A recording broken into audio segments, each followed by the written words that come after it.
Halo dan salam sehat. Jumpa kembali di channel YouTube Nerli Adria.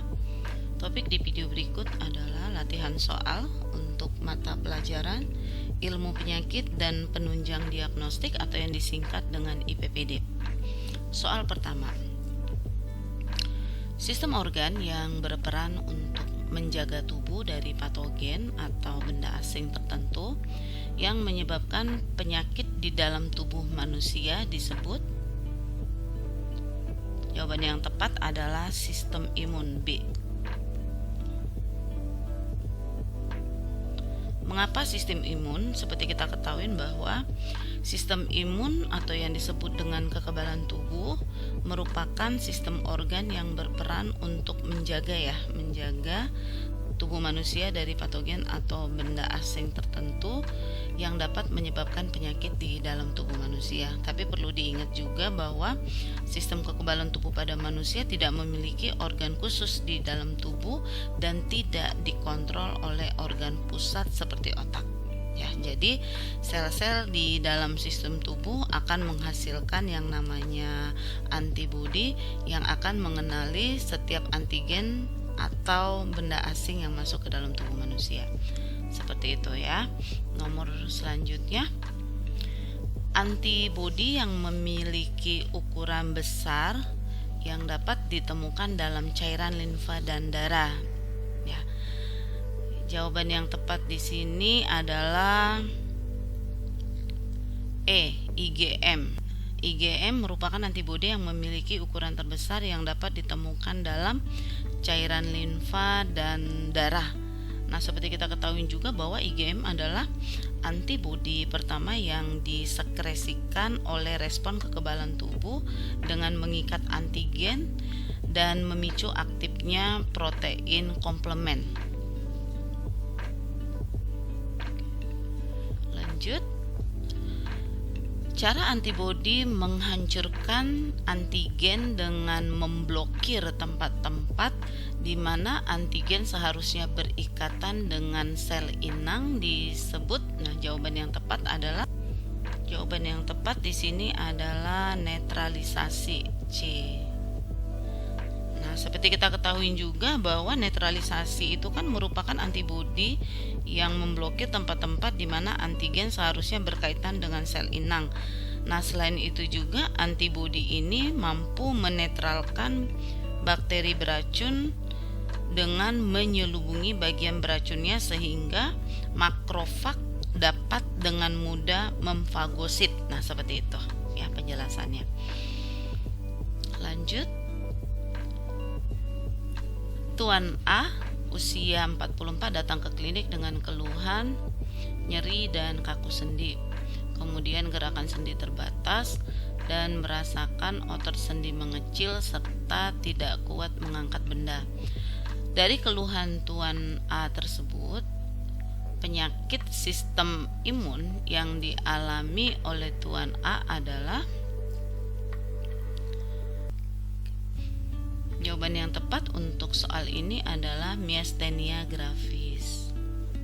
Penjelasan bahwa pengertian dari miastenia gravis ini kan merupakan penyakit yang terjadi karena terputusnya komunikasi antara saraf dan otot. Biasanya penyakit ini ditandai dengan melemahnya beberapa otot, terutama otot-otot di daerah wajah yang mengontrol pergerakan bola mata, ekspresi wajah, proses mengunyah, menelan dan berbicara. Nah, di sini kita hubungkan dengan tanda dan gejalanya atau manifestasi klinis dari penyakit ini.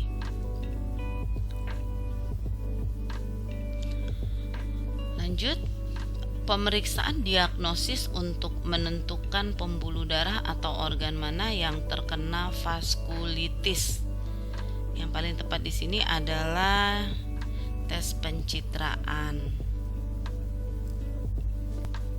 Tes pencitraan di sini maksudnya adalah suatu tes yang dilakukan untuk menentukan pembuluh darah atau organ mana yang terkena vaskulitis. Nah, demikian ya. Oke, lanjut. Peradangan pembuluh darah yang menyebabkan perubahan dinding pembuluh darah disebut, jawaban yang tepat untuk soal ini adalah vaskulitis. Vaskulitis seperti yang saya sampaikan tadi, bahwa vaskulitis merupakan peradangan pembuluh darah yang menyebabkan perubahan pada dinding pembuluh darah. Biasanya di sini dia meliputi penebalan, kemudian pelemahan, penyempitan, dan lain-lain ya. Lanjut.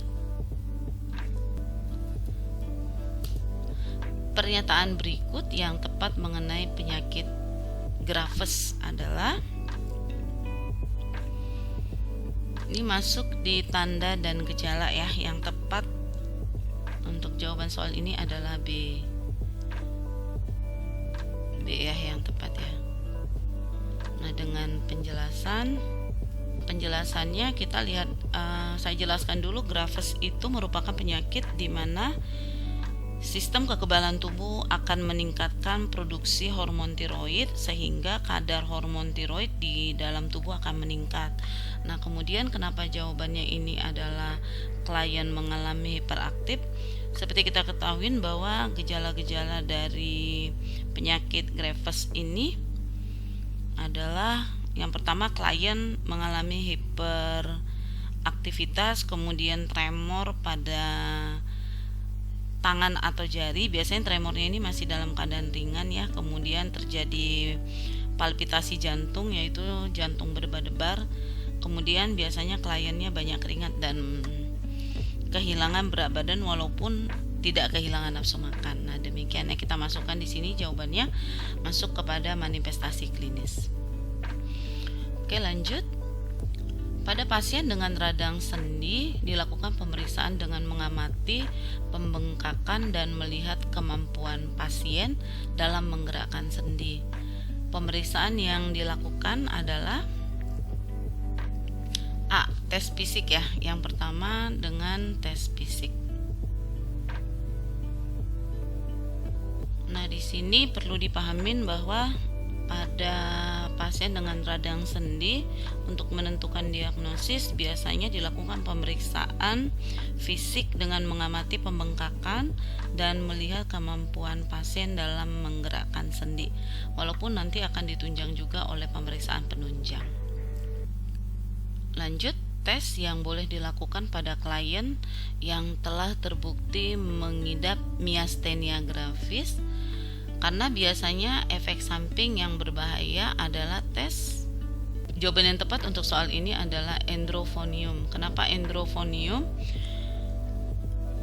Uji endrofonium hanya boleh dilakukan oleh klien yang diduga mengidap miastenia gravis karena berpotensi memicu gangguan pernapasan serta detak jantung serta efek samping, di mana biasanya tes ini untuk mencegah hancurnya senyawa asetilkolin sehingga kekuatan otot akan kembali untuk sementara. Nah, demikian. Untuk mendeteksi keberadaan antibodi yang menghambat atau merusak reseptor otot, maka klien perlu melakukan tes. Jawaban yang tepat untuk soal ini adalah uji kantong S. Tahap awal seseorang yang terinfeksi HIV akan menderita, maksudnya dari soal ini kliennya sering sekali terkena penyakit ya. Penyakitnya itu biasanya adalah B, flu. Nah, seperti kita ketahui kan kalau HIV ini kan penyakit gangguan pada sistem imun ya. Lanjut. Pada pemeriksaan penyakit pada sistem imun, jika tujuan pemeriksaannya untuk menafsirkan proses metabolisme, kemudian mengetahui kadar gula pada kasus diabetes mellitus, maka sampel yang harus disiapkan adalah, nah ini sampel pemeriksaan ya, maksudnya pemeriksaan ini membutuhkan sampel apa. Nah, di sini adalah darah yang tepat. Pernyataan berikut yang merupakan cara penularan AIDS adalah, yang tepat adalah C, hubungan seksual. Penularan HIV kan bisa melalui hubungan seksual yang tidak setia, maksudnya tidak dilakukan pada pasangan yang sama, kemudian melalui penyuntikan atau parenteral. Untuk menegakkan diagnosis AIDS, klien harus menjalani serangkaian tes. Tes untuk mengetahui bahwa klien menderita AIDS atau tidak adalah melalui pemeriksaan darah ya. Nanti dilakukan pemeriksaan di lab. Uji kantong es dilakukan bagi klien yang mengalami turunnya. Jawaban yang tepat di sini adalah kelopak mata. Nah, ini berhubungan dengan penyakit miastenia gravis ya, di mana uji kantong es dilakukan bagi klien yang mengalami turun kelopak mata. Biasanya uji kantong es ini dengan cara taruh kantong es di atas kelopak mata klien yang tertutup selama beberapa menit, kemudian diangkat, lalu kita analisis kelopak mata dari pasien tersebut. Pemeriksaan pada vaskulitis itu kan bertujuan untuk melihat kondisi pembuluh darah. Maksudnya nama pemeriksaan ini apa? Nah, seperti itu ya. Jadi jawaban yang tepat untuk soal ini adalah B, angiografi. Dan jadi angiografi ini suatu pemeriksaan yang dilakukan untuk melihat kondisi dinding pembuluh darah. Lanjut.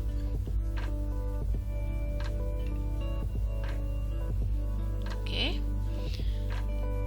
Respon kekebalan yang tidak termasuk dalam mekanisme pembuangan antigen oleh antibodi disebut dengan kekebalan